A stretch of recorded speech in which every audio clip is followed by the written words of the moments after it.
Kasako Media, tunaangazia maisha, tunaandika kesho. Chama cha Mapinduzi CCM kimesema uamuzi wa kumchagua Dr. Samia Suluhu Hassan awanie kiti cha urais kupitia CCM sio zawadi bali ni kutokana na uwezo alioonyesha kuiongoza nchi kwa mafanikio makubwa. Kimesema Dr. Samia licha kuichukua nchi katika mazingira magumu, lakini pia aliivusha salama na maendeleo makubwa yameshuhudiwa chini ya uongozi wake. Miongoni mwa mafanikio hayo ni kuendelea kuunganisha Tanzania, kudumisha amani, umoja na mshikamano kwa miaka 4.5 aliongoza akiwa mkuu wa nchi. Haya yameelezwa na makamu mwenyekiti wa CCM Tanzania Bara Stephen Wasira alipokuwa akizungumza na wajumbe wa halmashauri kuu ya CCM wilaya mkoani Njombe jana. Na nukuu, hatumpi zawadi, tunamuongeza muda wa kazi kwa sababu kazi yenyewe anaiweza. Tunampa kazi anaiweza, anaijua. Kwa mfano umenunua gari jipya au ulikuwa nalo. Lina dereva anayejua kazi yake, uende wazime dereva muda alafu akiangusha tutapata wapi gari jingine? Unampa dereva anayejua mwenye leseni. Mamlaka haya ni leseni kwamba tulipewa leseni ya kuiongoza Tanzania kwa miaka 5 tangu mwaka 2020. Ikifika Oktoba 29, 2025, tutaomba Tanzania kurenew leseni yetu. Sasa sifa moja ya kurenew leseni yetu ni kuwa dereva mzuri. Sasa kwa nini tuweke dereva mpya aje angushe gari letu? Alieleza. Alisema Dr. Samia amefanya kazi yake vizuri kwa kipindi cha miaka 5. Ndiyo maana mwaka huu watamchagua tena katika uchaguzi mkuu utakaofanyika Oktoba 29 kwa kuridhishwa na uongozi wake. Alichukua nchi katika mazingira magumu.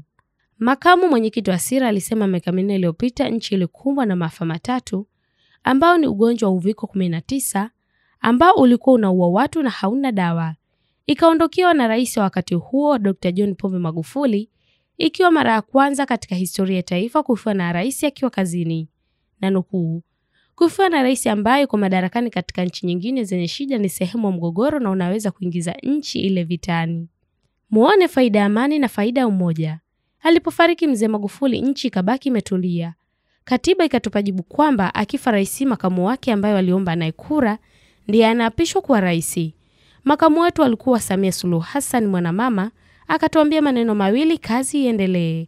Aliachiwa miradi mikubwa na marehemu. Uchumi ulishuka kwa sababu ya corona. Ukaanguka kabisa, na ukianguka uchumi maana yake umaskini unapanda. Mwanamama huyu tukampa nchi, tukamwambia utengenezaji bwawa la Nyerere lilikuwa 30%. Ajenge reli kutoka Dar es Salaam mpaka Mwanza mpaka Kigoma. Na kazi zingine za mabarabara hata hii yenu ameimaliza yeye. Kwa sababu ilianza na Kikwete kipande, akaja Magufuli akafanya kipande, lakini amekuja Samia akamalizia, kwa hiyo ameweza.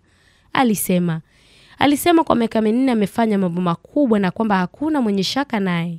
Kwa mujibu wa Wasira, Daktari Samia ameendesha nchi imeendelea kwa moja, kuwa ya amani na maendeleo yamepatikana chini ya ilani ya uchaguzi ya CCM ya mwaka 2020-2025 ambayo wakati wa kuinadi alikuwa mgombea mwenza wa urais kisha yeye akawa mtekelezaji mkuu. Na nukuu, ninao mifano michache ya hapa. Makete kwenye elimu kwa mfano amejenga shule 2 mpya, lakini madarasa ya shule za msingi 143 mapya tena ya kisasa. Sekondari amejenga 4 mpya hapa Makete. Amejenga madarasa 169 hapa Makete peke yake. Hii sio habari ya Tanzania, ni habari ya Makete. Zahanati mpya amejenga 9 katika wilaya Makete yenye wapiga kura 70,000. Amejenga vituo vya afya 4 na ameimarisha hospitali iliyokuwepo. Umeme amesambaza 98% vijiji vyote vina umeme na vitongoji vinaanza kupata umeme.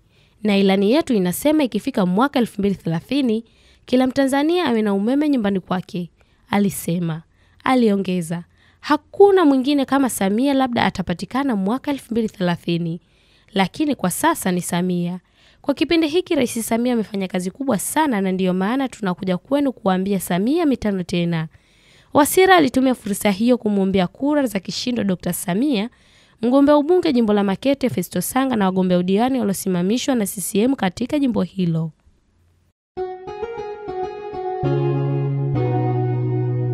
Kasako Media, tunaangazia maisha, tunaandika kesho.